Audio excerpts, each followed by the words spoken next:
27 октября на календаре, еще одна неделя позади, и с вами Руслан Левиев с очередной сводкой с войны. Всем привет!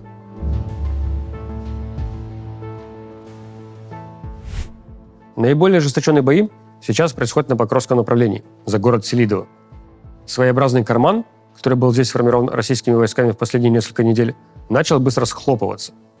На момент записи этой сводки город уже частично под контролем российских войск, и, скорее всего, к следующей сводке будет захвачен полностью. Также российские войска подошли к поселку Вишневое, находящемуся к западу от Селидова. Это отрезает значительную часть снабжения для тех украинских сил, которые остаются в Селидово. Чуть южнее, на Кураховском направлении, российские подразделения дошли до поселка Измайловка, тем самым отрезая одну из дорог снабжения украинских войск в этом районе. На южном фланге бои идут на восточных окраинах садоводства «Энергетик», которое входит в административные границы города Курахово. Под конец недели снова ожило угледарское направление. Идет попытка сформировать новый карман, новое полуокружение около поселка Новоукраинка. Очертания такого кармана вырисовываются с восточным флангом в районе Богоявленки, а западным в районе Шахтерского. На севере Харьковской и Луганской областей российские войска дошли до реки Оскол, тем самым завершив разрезание плацдарма украинских сил на восточном берегу реки. Выход к реке был осуществлен в районе поселка Кругляковка. Там же ранее находилась одна из переправ через реку в виде автомобильного моста, который был разрушен в результате боевых действий. В основном фокусе внимания сейчас, конечно, Курская область. На днях прошло заседание объединения БРИКС в Казани, по итогам которого Путин сказал, что в Курской области сейчас окружены 2000 украинских солдат. А в целом потери Украины в Курской операции достигают 26 тысяч человек. Это, очевидно, ранеными и убитыми. Что касается окружения, то ничего подобного в Курской области мы не видим. Возможно, опасным участком для украинских солдат является выступ в районе поселка Кременное. Но это пятачок площадью 15 квадратных километров. С чего вдруг там будут 2000 солдат? Вообще не представляю. Чуйка мне подсказывает, что опять кто-то из военных командиров выдает наверх желаемое за действительное. Потому что последние пару недель мы наблюдали за попытками российских военных пробиться со стороны поселков Любимовка и Новоивановка в сторону поселка Малая Локня. И вот тут как раз явно прослеживается попытка отрезать северный кусок плацдарма и взять там украинские войска в окружение. Вот на такой площади, которая в случае успеха составляла бы 130 квадратных километров, а не 15, я могу себе представить 2000 солдат. Но на данный момент все попытки были тщетны. И мы последнюю неделю именно продвижений от Новоивановки в сторону Малой Локни не фиксируем.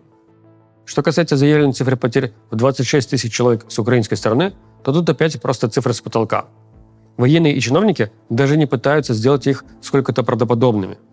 Напомню, что по нашей грубой оценке, в целом с украинской стороны в Курской операции участвует порядка 15 тысяч солдат. Если же ВСУ якобы потеряли в этой битве уже 26 тысяч человек, при этом плацдарм за все время уменьшился максимум на треть, то сколько же всего украинских солдат задействовано в Курской области? Видимо, Путин считает, что их там 1100? Хотя отмечу, что практика завышения потери врага не нова, и не только Россия это делает. Главнокомандующий ВСУ Сырский в ответ на заявление Путина в пятницу сказал, что потери России в Курской области с 8 августа по настоящее время составляют 17 819 человек, из них безвозвратные потери, то есть убитые и тяжело раненые, 6662 человека, а пленные – 711 человек. Тоже цифры выходят заоблачные, явно завышенные. И хотя мы пока не можем дать своих точных цифр по потерям личного состава в Курской области, поскольку данные приходят с большой задержкой, мы все же можем опровергнуть данные потерь по технике. Ведь у нас есть подсчеты визуально подтвержденных потерь, которые ведет исследователь, действующий в Твиттере под никнеймом NLCO. Например, Сырский заявляет 45 потерянных России танков, а визуально подтверждено только 26. По артиллерии он заявляет 99 потерянных России систем. А если сложить визуально подтвержденные потери самоходных артиллерийских установок и гаубиц, то получается 7 единиц, а не 99. Кто-то скажет, что реактивная система залпового огня – это тоже артиллерия. Да, верно. Но Сырский по ним отдельно называет цифру в 5 потерянных России установок, хотя визуально подтверждены только 2. По транспорту Александр Сырский заявляет 565 единиц, а визуально подтверждено 42 единицы. Такую гигантскую разницу невозможно объяснить просто тем, что пока что не все попало в кадр. Так что да, генштабы обеих стран всегда завышают показатели. Да и в принципе, сколько лет я наблюдаю за различными военными конфликтами, всегда все так делают. И именно поэтому так и ценится работа таких исследователей и команд, как НААЛ-СИО, ОРИКС и другие. Что касается северокорейских солдат, то приходит все больше подтверждений отправки их именно в Курскую область. Появилась статья в издании «Нью-Йорк Таймс», в которой 2 анонимных американских чиновника и 1 украинский сказали журналистам, что в Курской области уже присутствует несколько тысяч солдат из Северной Кореи, а к понедельнику их численность вырастет до 5000 человек. Но пока что идет их накопление, в боях они еще не участвуют. Мы со своей стороны по-прежнему не видим переброски какой-то дополнительной бронетехники в Курскую область. А учитывая, что первые боевые столкновения с участием северокорейских солдат прогнозируют уже на наступающей неделе, очень любопытно и мало что пока понятно. На неанонимном уровне отправку северокорейских солдат в Россию подтвердил глава Пентагона Ллойд Остин. Правда, он тоже сказал, что пока что они не понимают, как эти солдаты будут применяться.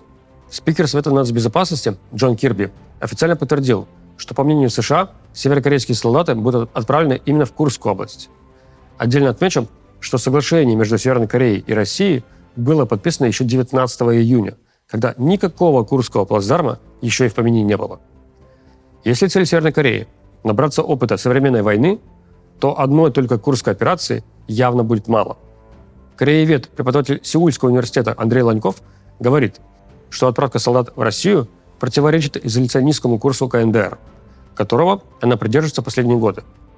Северокорейское руководство не очень хочет, чтобы население страны слишком уж было хорошо знакомо с жизнью за ее пределами. Они всегда не хотели, но раньше они были готовы идти на компромиссы. А сейчас вроде бы нет. Северная Корея в последние годы закрыта так, как она не была закрыта никогда в своей истории. В качестве официального предлога, конечно, используется эпидемия коронавируса. Но это, естественно, не причина, а именно что предлог.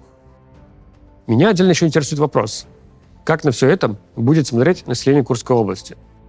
Летом мы видели много примеров, когда российские военные грабили магазины и жилые дома в зоне боевых действий в Курской области.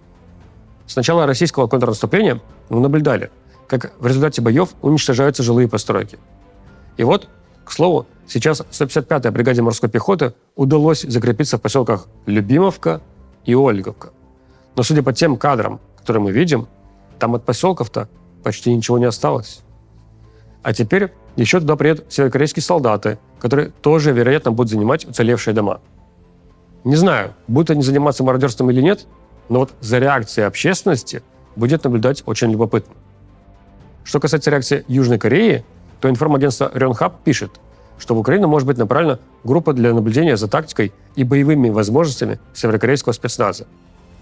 В эту группу войдут военнослужащие из разведывательных подразделений, которые смогут проанализировать тактику ведения боя Северной Кореи или участвовать в допросах пленных северокорейцев. Помимо этого, правительство Южной Кореи также обсуждает поддержку Украины оружием, что является возможным отходом от политики отказа от оказания прямой смертоносной помощи. Источник агентства Рёнхаб заявил, что ответные меры будут приниматься поэтапно, и предоставление оборонительного оружия будет приоритетнее, чем наступательного. С Курской областью связаны еще 2 новости, которые мы вот прям ждали, что они однажды начнут появляться. Первая пришла из Рязанской области. Там региональные власти отказались выплачивать компенсации вдове погибшего в Курской области военного, потому что Курская область официально не является зоной так называемой специальной военной операции. Вторая новость пришла от известного пророссийского автора телеграм-канала Fighter Bomber, который публиковал фотографию авиабомбы, висящей под крылом российского самолета. На авиабомбе было написано обращение к Министерству обороны от экипажа бомбардировщика, который с августа участвует в боевых действиях в Курской области, но не получает надбавки за КТО. К слову, да, по мнению Кремля, в России ведь нигде война не идет. На оккупированных территориях Украины это СВО. В Курской области это тоже не война, а КТО, то есть контртеррористическая операция. Меня отдельно позабавило, что, судя по словам Файтербомбера, военачальники даже не смогли верно опознать модель авиабомбы. Они посчитали, что на фотографии 3-тонная, а не 250-килограммовая авиабомба. А 3-тонные авиабомбы применяет только один экипаж, из-за чего с этим экипажем, скажем так, ласково беседовали в течение 8 часов. Профессионалы, Что тут скажешь? Похоже, что мы столкнулись с необычным примером военной хитрости в контексте ударов по заводам. В прошлую субботу украинские беспилотники ударили по заводу «Кремний-Л» в Брянске. Этот завод производит микроэлектронику, которая используется в зенитных ракетно-пушечных комплексах «Панцирь» и в ракетных комплексах «Искандер». Когда появились фотографии последствий этой атаки, я увидел поврежденный фасад одного из зданий завода. Неприятно для завода, но вроде ничего серьезного. Да и в принципе нарушить работу целого завода беспилотниками практически нереально, ввиду маленькой массы боевой части беспилотников. Исключение составляют разве что заводы, производящие взрывчатку и боеприпасы. Так вот, через день появилось сообщение от самого завода, что они приостановили свою работу из-за этой атаки. Якобы атака задела объект обеспечения завода спецэнергетикой, из-за чего теперь прерваны технологические и производственные цепочки. При этом восстановить все это будет не так просто, потому что требуются какие-то специальные комплектующие, которые не просто найти. Я подумал, что окей, видимо, в результате той атаки были еще какие-то разрушения, которые не попали на фотографии и видео, и поэтому я их не увидел. Но украинский проект «Киберборошно» внимательно изучил свежие спутниковые снимки и пришел к выводу, что никаких иных серьезных повреждений заводу причинено не было. Поэтому сообщение на сайте завода является уловкой, хитростью, рассчитанной на то, что по заводу не станут бить повторно. И с их мнением согласен популярный украинский телеграм-канал «Полковник ГШ», который близок к украинским военным. Также неделю назад в воскресенье был атакован завод в городе Дзержинске Нижегородской области, который производит взрывчатку, в результате чего поврежден один из его цехов. А в начале недели были атаки на 4 спиртзавода в Тульской, Тамбовской и Воронежской областях. Не спрашивайте, зачем. Наверное, это атака персонально на генерал-депутата Гурлева.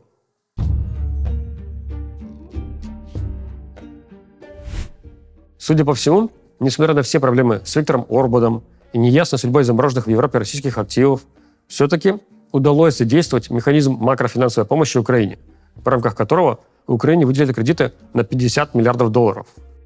Эти кредиты будут погашаться за счет доходов от заблокированных российских активов.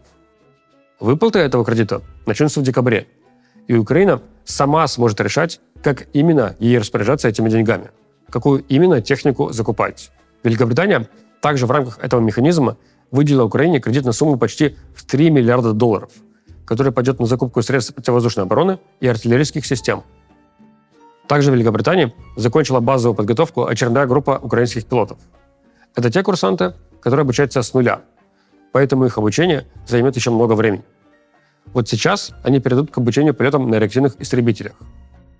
Франция выделит Украине 12 самоходных артиллерийских установок «Сезар» и зенитные ракеты для ПВО. И это все будет оплачено из доходов от замороженных российских активов. Также в первом квартале 2025 года они обещают поставить первые 3 самолета «Мираж-2000».